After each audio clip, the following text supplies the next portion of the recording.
Picture this. The journey ahead starts here together, and together we can build a brighter future. You are listening to Illuminating Hope, a podcast of Hope House.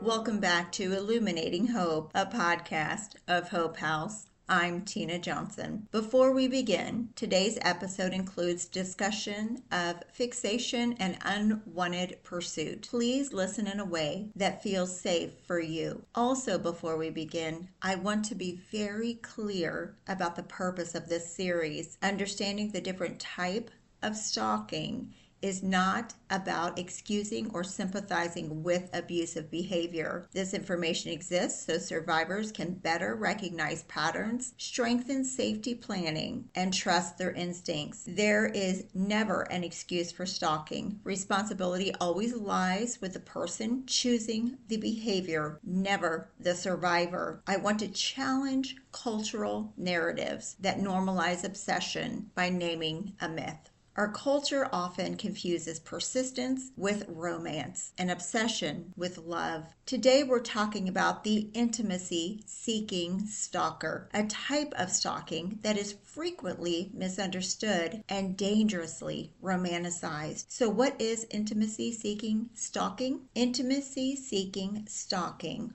often arises from a deep loneliness and a lack of close emotional connection. In these cases, the victim is usually a stranger or maybe a casual acquaintance, someone the stalker believes they are meant to be with. A key distinction in the intimacy-seeking stalker is not about mutual interest. It's about a one-sided desire that totally ignores consent. There is a delusion versus reality component. In many cases, intimacy-seeking stalking is fueled by delusional beliefs, such as believing a relationship already exists when it does not. This can include delusions. The stalker is convinced the victim secretly loves them. But I want to pause and set a clear boundary. These delusions may help explain the belief that the victim secretly loves them, but it does not excuse the behavior. Harm is still harmful regardless of intent. Why does this behavior continue? The initial motivation is the desire for that emotional connection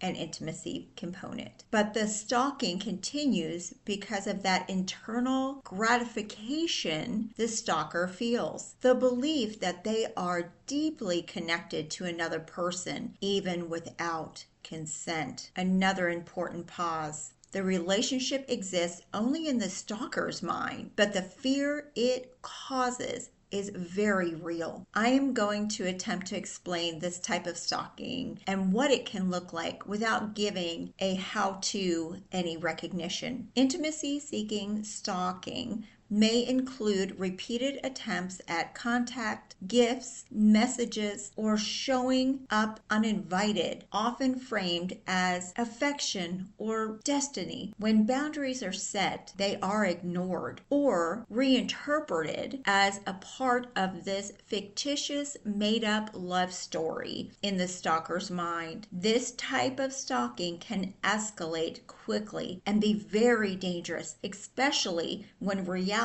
challenges fantasy. If someone insists on a relationship you have not agreed to, this is not flattering, it's frightening. So to give clarity and validation to survivors, you are not responsible for managing someone else's feelings, loneliness, or beliefs. Consent is required for connection, always, 100% of the time. Naming this behavior clearly matters because it helps survivors stop questioning themselves and start prioritizing safety. In our next episode, we'll talk about the incompetent suitor stalker, a type that's often minimized as societally awkward but can still cause real harm. If you or someone you know is experiencing stalking, support is available through your local police department, domestic violence violence organizations like Hope House or the National Domestic Violence Hotline at 1-800-799-SAFE. Thank you for listening to Illuminating Hope, a podcast of Hope House.